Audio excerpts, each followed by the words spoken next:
I don't mind. I feel like I understood the situation where people were coming from. That's why I said when I... Hoy, sino ka panood ng interview doon ni Roby Domingo kay Jazz? Grabe no? Ang genuine ng sagot ni Jazz at the same time, totoo nga naman yung sinabi niya doon sa part na yun, no? Nag-end up ng forgiveness bago siya lumabas ng bahay ni Kuya. Tapos paglabas niya ng bahay ni Kuya, grabe yung bashing talaga ng mga tao sa kanya, yung mga judge sa kanya ng mga tao. Not knowing the situation na yung totoong-totoo doon sa loob ng bahay ni Kuya. So kahit anong explain niya sa mga tao, close-minded pa rin talaga yung nakikita ng mga tao. At the same time, yung mga iniisip ng mga tao sa kanya, yun at yun lang. Alam mo yun? Nakakaloka lang. Pero ganun pa man, tulad nga ng sinabi niya, mag-stay na lang siya or mag-focus na lang siya doon sa positive thing na gusto niya mangyari sa life niya at saka maraming taong sumusuporta sa kanya. So doon na lang siya sa mga positibo, hindi siya doon sa mga negatibo. Well, totoo yun. Actually, ganun din ako, no? Kapag yung isang tao is close-minded, ayaw kang pakinggan, tapos bigay ka ng advice sa kanila, and then hindi nila pinapakinggan yun. Oo lang silang oo, pero yung paningin pa rin nila sa'yo, yun at yun pa rin. At the same time, parang feeling nila hindi ka magbabago, or walang pagbabago na sa gagawin mo.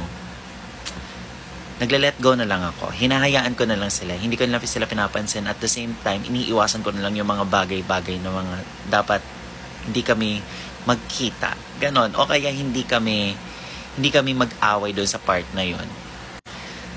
Meron kasi mga tao na kahit anong explain mo, sarado na yung utak. Kung ano yung nasa utak nila, kung ano yung sinabi mo or sinabi ng iba, yun na lang yung tatatak sa kanila. Meron naman yung mga tao na open-minded, no? Hindi siya sa isang side lang. Papakinggan niya yung mga iba pang side. Tapos doon nalalawak yung pag-iisip niya na, okay, sige, tama nga pala, ganyan nga pala. Hindi naman totally siya ganun na tao. Yon. Kaya, oh my God, kay Jazz, saludo ako sa'yo, girl. Diyan ka lang talaga sa mga positive. Pareho tayo. Mistake ka lang dyan sa positive. Lumayo-layo ka na sa mga negative. Hayaan mo yung maraming fans dyan ng iba. Tulad nga ng sinabi ko, mag-a-align yung star sa'yo pa konti-konti. Not now, pero I think nag-a-align na ngayon, no? Kasi people can, anong tawag dito? Realize kung ano talaga si Jazz. Diba? Ayun, actually nakikita ko naman na yung improvement, nakikita ko na talaga si Jazz sa bahay ni Kuya na sweet na ate. Yun din naman yung sinabi ni Fiang before, no? Sweet na ate siya. Ganon, tas madaldal. But okay lang din naman yun. Siguro talaga nagkaroon lang ng inisan or nagkaroon lang ng eksena dahil doon sa mga clip na binigay or pinakita ng PBB before. No?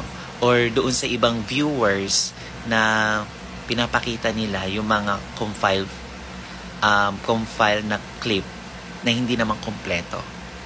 Ayun. Siguro, nakita ko na ngayon, that is a piece of advice na hindi lang na diretso doon mismo sa tao. Ganon. Well, ganun talaga nagbabago ang mga tao, no? At saka, girl, ilaban mo yan. Gorgeous. Bye.